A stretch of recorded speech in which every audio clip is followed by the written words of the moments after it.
Let me ask you a question. Do you think that a $90 ACT test is actually going to increase your chances of getting a scholarship or getting into your dream college?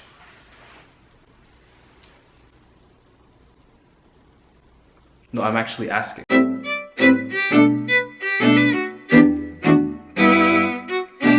Hey guys, so in this video we're going to be talking about college applications and how ACT exams might be optional for your dream college. So what should you do? Should you take the test? Should you not take the test? Should you think about taking the test? Should you maybe think about not taking the test? These are decisions that you need to be making, and you need to be thinking about this before you submit that application. Now, it's not just about college applications, because you can actually get scholarships with your ACT score. You can get scholarships for your ACT score? Yeah, you didn't know that? No, that's why I asked you. Well, you can. So. Okay. Just sit tight and I'm gonna explain it. I'm all ears, man. Yeah, okay, so moving on. You can get scholarships with your ACT score. So maybe there are some reasons to take the exam apart from just you have to do it for college, quote unquote. So we're gonna explore that and many more things in this exploratory video. So there are three main things that I want to discuss about how your score might impact your college admissions process. First of all, how it actually impacts your application. Secondly, what it can do for scholarships. And thirdly, whether or not taking the ACT will impact the other parts of your application, such as your GPA, your class rigor, your volunteering activities, how those things might need to look different if you don't take the ACT exam. So let's start by talking about your score. What happens if you do well on the ACT exam? Nothing. You did well. Good job. What happens if you do poorly? Nothing. You did poor. It sucks, but you don't really lose much. Now, jokes aside, you do lose a little. There is some risk, some cost associated with taking the ACT exam. Literally, there is cost of taking the test, and then there's also time that goes into studying, practicing, etc., etc. The thing is, you might be able to finesse the test for free depending on your financial background, and given the fact that a lot of schools offer the test for free. So you have a free shot, okay? The cost shouldn't be an issue for at least half of the people watching this video. The second thing is when it comes to time investment. This is the thing that can vary for a lot of students. Some students will take like 2 weeks of practice and they'll improve like 10 points. Trust me, I've seen it.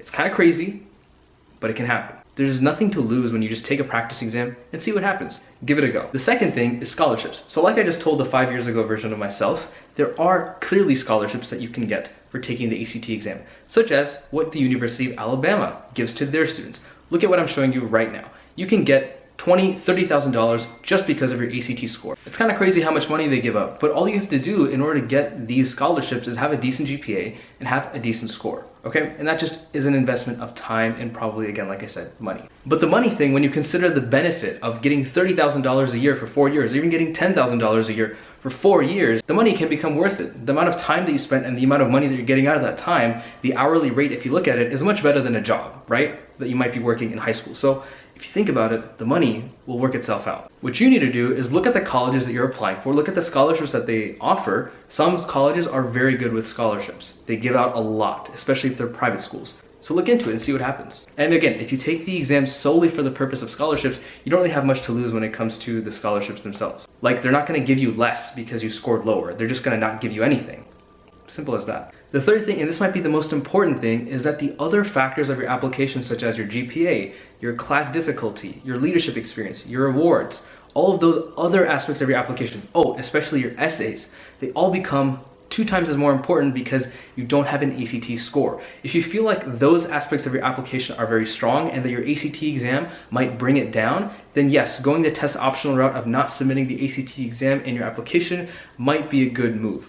But if you feel like those things are not really doing well by themselves, they don't stand out and they don't distinguish you as an applicant, then you need to make sure that you do something that will help you become more and more distinguished. Either bringing those things up, which is 5 different things that you have to get up here, or get an ACT score that excels and that is in that range of top 25% for your particular program or school that you want to apply to. It's really that simple, but it's a matter of doing the work. So what I'd say is try it out. A lot of the time, the situation that these college admissions folks will end up in is they'll have 100 different applicants that are just as qualified to get into that school, but there's just one of them that has a higher ACT test score. And you know who's gonna get into that school? It's that one person. Now, other miscellaneous factors that you might wanna consider when it comes to taking the ACT or not. First of all, some colleges might prefer to have an ACT exam in order to place you into the right class in college. So for example, if you want to get into a more advanced college class and get all the credit for all of the less advanced classes before it, having a higher ACT math score will help you get there.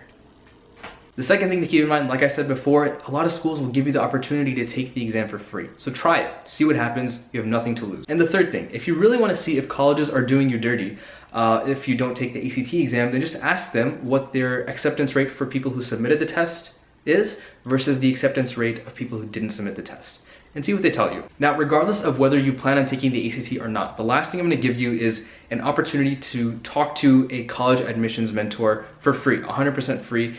And that's something that we offer at 5 Academy. So if you want to schedule a free college consultation session with one of our college admissions experts, check out the link down below. There are free resources available, including 7 free practice exams with answers and free tutoring for the ACT as well.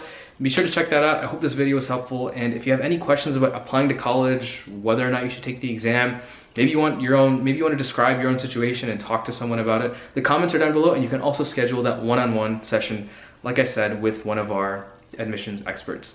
I'm gonna leave it at that. Best of luck on your exam. And like I said, let me know what your questions are down below. See ya.